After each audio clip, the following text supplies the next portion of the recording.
J'ai honte d'être gabonaise aujourd'hui. J'ai honte. Je suis une mère d'enfant. Je suis une mère d'enfant. J'ai le droit de venir exprimer ma désolation. On nous a toujours appris depuis la classe du primaire que la famille, l'éducation de l'enfant, le socle de l'éducation d'un enfant va de sa famille. À l'école, c'est une complémentarité. Le socle de l'éducation d'un enfant va de sa famille. Il n'y a pas de raison que nous, on éduque nos enfants selon nos cultures, selon notre religion, selon nos us.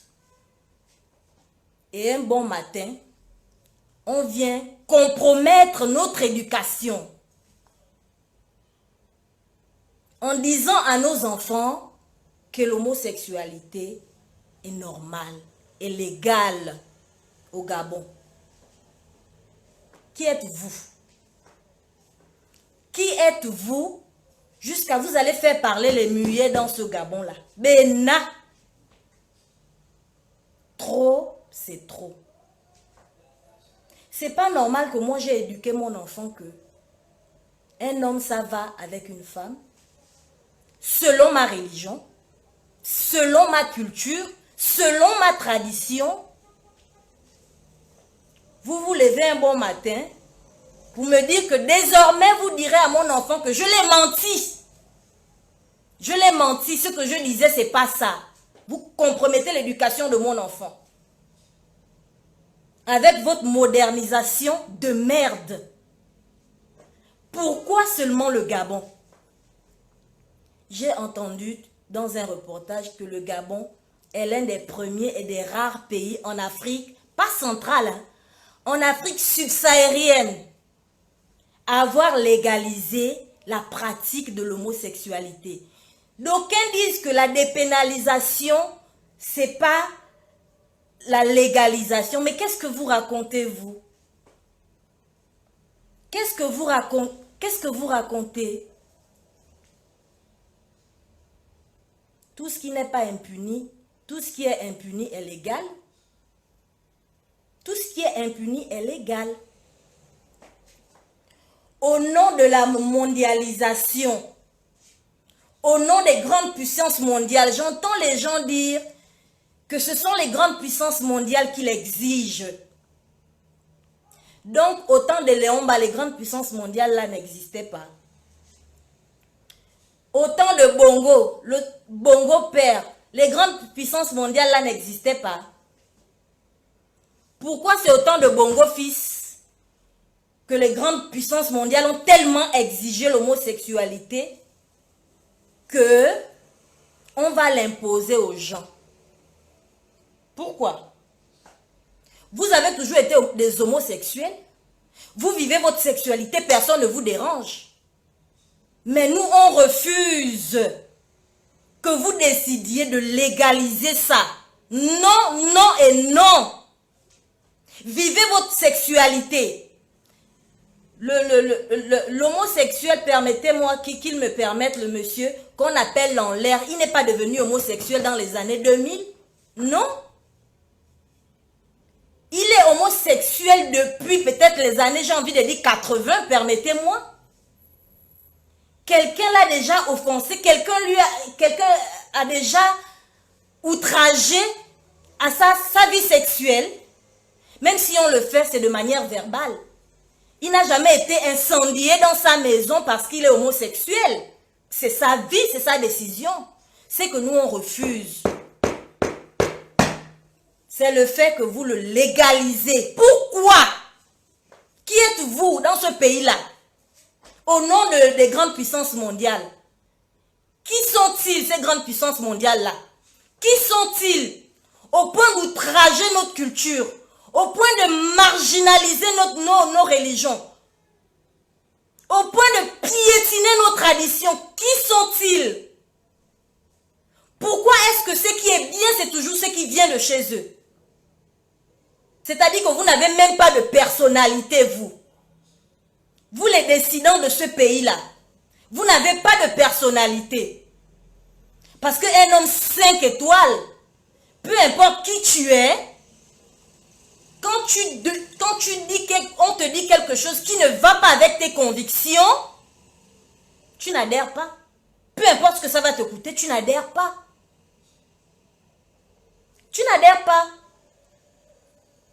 L'homosexualité a toujours existé au Gabon. Ça a toujours existé au Gabon. C'est que nous, on refuse. C'est que vous dites que c'est normal. Non, c'est pas normal. Laissez-les dans leur vie sexuelle, homosexuelle. Mais ne dites pas que c'est normal parce que nos enfants sont en train de grandir. Les petits enfants commencent à s'intéresser aux autres. 14 ans, 15 ans aujourd'hui, un petit garçon va regarder une petite fille. Mais comme on a dit que l'homosexuel est légal, un petit garçon dans sa classe de 4e, 5e va dire à un autre petit garçon que je veux de toi. Toi et moi, on peut être amants. Toi et moi, on peut entretenir une relation sexuelle. L'autre garçon dira que, peut-être l'autre garçon dira, mais non, ça se fait pas, je suis un homme, tu es un homme. Et l'autre de dire, non, ça se fait. C'est normal, ça se fait et c'est normal au Gabon, on sera impuni. Njobina Bena, vous tous qui avez levé les mains là, pour dépénaliser l'homosexualité. Vous avez piétiné notre culture. Vous avez entravé notre religion. Vous avez bafoué nos mœurs. Njobina Bena, tous autant que vous êtes. C'est pas normal. C'est pas pourquoi vous nous obligez. Pourquoi? Pourquoi? Il y a toujours eu des homosexuels au Gabon. Ils restent discrets parce qu'ils savent que c'est pas normal. C'est pas légal. Selon nos cultures, selon nos mœurs, c'est pas normal. Ils restent discrets malgré les tapages que certains font sur les réseaux sociaux. Ils vivent leur sexualité discrètement. Mais quand vous venez voter cette loi pour dire que c'est dépénalisé, pourquoi? Moi, mon éducation que je vais donner à mes enfants dans la maison, que c'est pas normal, il va arriver à l'école, on va lui dire que si, c'est normal, on doit faire, c'est normal. Qui êtes-vous? Qui êtes-vous? Ndoribela Tolna, vous êtes qui dans ce pays-là? Ça va de mal en pire, que vous allez toujours torpiller le peuple. Pourquoi? La sexualité que vous exigez aux gens là, j'ai envie de dire exiger. Oui, vous êtes en train de nous exiger. Exigez ça à vos familles, mais vous êtes comment même? Comment êtes-vous même?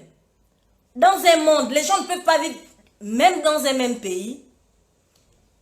Les cultures varient en fonction des groupes ethniques, en fonction des familles même. En fonction des familles, tu vas arriver dans une famille où on te dit que c'est interdit d'appeler ton aîné par son nom ou par son prénom. Avant de prononcer le nom de ton aîné, tu dois dire Yaya. Dans une autre famille, ce n'est pas nécessaire.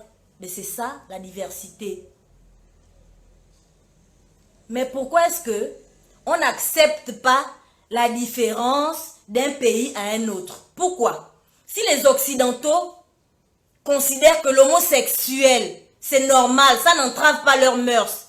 Mais nous, les Gabonais, on dit ça entrave nos mœurs. Pourquoi vous nous forcez? Ça entrave nos traditions, ça entrave nos cultures. Qui êtes-vous? Vous qui votez les lois là, qui êtes-vous pour nous forcer? Qui êtes-vous? Ndoribela Tolna. Appelez-moi vos mamans ici là. Moi je vais demander à vos mamans que va tata bena nying sumunet. Be vous plein votre vous soum chen. C'est trop, mais les muets vont parler au Gabon hein. À cette allure. Appelez-moi vos mères. Vous qui avez levé les mains là pour dire que pour l'homosexuel, appelez-moi vos mamans sur le live là. Elles vont me dire comment elles ont fait pour vous avoir.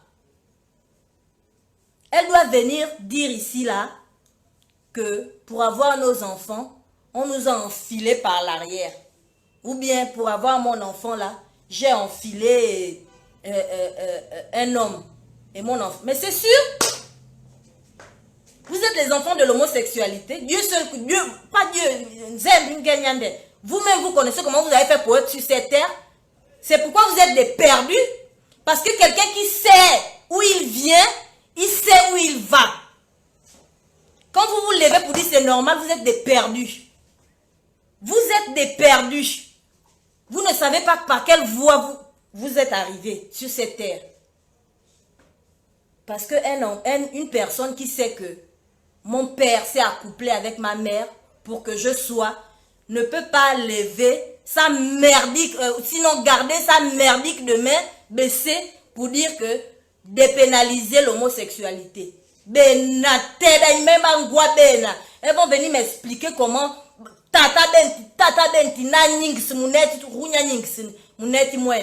qui êtes-vous dans ce pays-là? Pourquoi vous allez oppresser le peuple jusqu'à ce point? Pourquoi? Donc la mondialisation, puisque c'est au nom de la mondialisation, c'est au nom des grandes puissances mondiales. Donc le Gabon là, c'est un pays voilà, tout le monde est dans l'ère de la mondialisation. Commencez par nous construire les hôpitaux. Au Gabon, on soigne que la grippe. Ce qu'on soigne au Gabon, c'est seulement la grippe. Dès que tu as déjà le palu, tu fais les papiers de la CNAMGS, on t'envoie soit au Maroc, soit en Tunisie, soit en Afrique du Sud pour te traiter. Mais au nom de la mondialisation, mettez-nous des structures de pointe. Au nom de la mondialisation, mettez-nous des structures sanitaires. La santé, c'est un aspect indispensable dans un pays.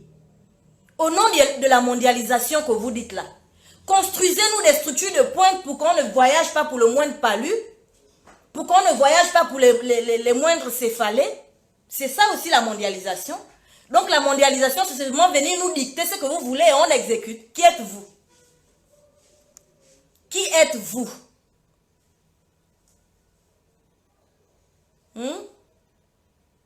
C'est triste. C'est triste. C'est dommage, mais on ne va pas vous laisser. Vous allez lever la colère du peuple. D'habitude, on voyait les homosexuels s'exhiber. On se disait de toute façon, ils s'exhibent à leur niveau. Ils ne sont pas légaux. Mais comme aujourd'hui, vous allez légaliser ça, on va les persécuter. On va les persécuter. Jusqu'à eux-mêmes, vous-même les homosexuels, vous allez faire une autre réunion pour dire que non, c'est mieux qu'on pénalise encore comme avant. Au moins, quand c'était pénalisé, on s'amusait à faire ce qu'on voulait. Mais là où c'est dépénalisé, là, vous allez créer la colère du peuple. Une minorité de combien de perdus? Une minorité de combien d'individus? Vous venez imposer les gens votre mondialisation ou votre, je sais trop comment vous appelez ça. Pourquoi? Pourquoi? Ben bon, vous tous qui avez gardé la main baissée là pour dire qu'on dépénalise, je convoque vos mères ici là. Je ne sais pas si vous avez les mères ou les pères, je les convoque ici. Pour demander où est-ce que leur papa avait fait, par où leur papa avait fait rentrer le sexe pour qu'il soit. Ou bien c'est des enfants qu'on a accueillis quelque part. De nous dire où est-ce que vous sortez. Vous sortez d'où? Le feu sur vous. Vous tous qui avez gardé les mains baissées là. Le feu. Njobi. Et je vais m'adresser au Nzebi. Bebochi. Banzeb. Wabela. Ceux qui sont déjà dedans là. Faites très attention avec moi. Polani. Polani. Ceux qui sont déjà dedans. Polani solo. Banzeba sali soleve. Polani. Ceux qui se disent que c'est déjà légal, on va rentrer. Banzebi Boch. Wabela. Nchobinandre. Je vais envoyer une pince. La pince du crabe. La pince du crabe. L'homme qui ose. L'homme Nzebi. Qui ose se déshabiller devant un autre homme pour se faire enfiler ou pour enfiler un autre homme. Tu es Nzebi. Tu vas seulement ressentir sur tes testicules. Pian! La pince du crabe que je vais envoyer dans tes testicules. Pour les presser comme ça. À chaque fois que tu veux essayer la scène, pian! Ouais ça, Ngengrou Yamato ça y est. Quand l'autre veut encore rentrer, ouais, moi on dit bien. Nabakasa. Je vais envoyer la pince du crabe. Pince à coucou. Je vais envoyer la pince du crabe. Une femme qui se déshabille devant une autre femme. D'abord même Bakas Boubassa. Les hommes, j'entends que il y a un qui va enfiler l'autre avec son sexe. Attends Bakas, les femmes font comment? Bakas Boubassa. La femme Zébi. Dorame Keng. Dieu seul sait pourquoi mon père m'a donné ce nom à la naissance. Kenge. Parce que je suis l'origine. Je suis l'origine de la communauté Nzébi. Maintenant, l'ébé, nawa, moukaswa, bella, c'est déshabillé devant une autre femme pour que mbère, y a pepe dende. Je vais envoyer la pince du crabe. Ces lèvres-là, à mon dit, bien. Où est-ce qu'on va? On va où? Ça fait mal, ça fait honte, ça fait peur. On va où? Où va le monde? Laissez-nous un peu. On n'a pas l'eau, ok. On dit on va encore faire comment? On n'a pas le courant, on va encore faire comment? On ne mange pas bien. Nos enfants sont 80, 200 dans une salle de classe de 6e. Les occidentaux là. Les occidentaux qui disent que tout le monde doit être à l'ère de la mondialisation là. Chez vous, c'est au trop 25 personnes par classe. Chez nous, une classe de 6e, il y a 500 enfants. Une classe de 6e, il y a 280 enfants. C'est-à-dire que quand l'enseignant vient, il parle, le plus attentif écoute. Ceux qui sont devant écoutent, ceux qui sont derrière, débrouillez-vous. Donc, au nom de la mondialisation, vous ne venez pas d'abord, le Gabon n'a que 9 provinces. Vous ne venez pas d'abord construire 10 établissements secondaires, primaires dans chacune des provinces du Gabon. Le Gabon, c'est un petit pays. Ça ne va même pas vous coûter les yeux de la tête pour venir construire 10 écoles secondaires, 10 primaires dans chaque province du Gabon. Donc, moi, mon éducation que je donnais à mon enfant à la maison, que ya bella, le barla, ya bel, ouais. Vous arrivez dans votre mondialisation, vous arrivez dans votre quoi pour dire que, non, dire à mon enfant que ta mère t'a menti, tu peux coucher avec un homme. Alors que c'est vous-même qui nous avez appris que la famille, c'est le socle de l'éducation d'un enfant. Mais c'est paradoxal. Est-ce que vous vous rendez compte de ça? C'est paradoxal. Moi, j'éduque mon enfant à la maison d'une manière et vous allez contredire mon éducation. Et pourtant, c'est vous qui dites que l'éducation part de la maison. L'éducation part de la maison. Pourquoi vous nous faites ça? Vous, les gouvernants du Gabon, là. Pourquoi vous nous faites? On ne mange pas. On n'est pas soigné. On ne va pas à l'école, c'est bon. On dit ok, c'est bon. Mais laissez-nous. Vous allez, des pénalisations là, la pénalisation là, vous allez remettre ça. Parce que ce que vous allez attirer sur ceux qui sont homosexuels, vous allez réfléchir à bien. Des pénalisations là, vous allez ramener ça de force. Parce que jusqu'à preuve de contraire, on respectait les homosexuels. Du moins, on ne les agressait pas. On les laissait dans leur vie. On n'agressait pas les homosexuels. Mais comme vous voulez nous exiger, on va brûler les homosexuels maintenant. Si vous êtes trop fâchés, vous brûlez aussi tous les hétéros. Et puis le Gabon, c'est mieux même. Brûlons-nous et puis le Gabon s'éteint. Parce que c'est pas possible. À cause d'une minorité, c'est pas possible. Brûlons-nous en même temps, nous tous on se brûle et puis le Gabon s'éteint. C'est mieux. C'est pas concevable. C'est pas concevable. Vous allez me dire que mon exemple est bête.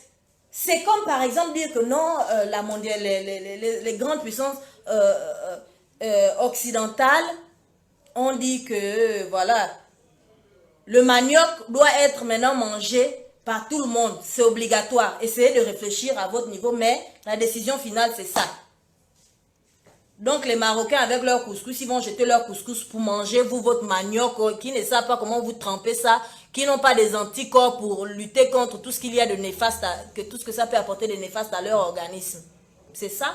Vous allez me dire que c'est bête, hein? Mais c'est ça. Parce que le couscous, c'est leur culture, c'est leur tradition. Vous allez leur dire que laissez le couscous, venez tchadani pit mouyondo. Ils seront dépassés que Seigneur Jésus-Christ. Pourquoi vous nous faites ça? C'est notre alimentation, c'est notre culture. Le couscous, c'est notre culture. C'est bête, hein? Vous allez trouver ça de bête, mais c'est ça.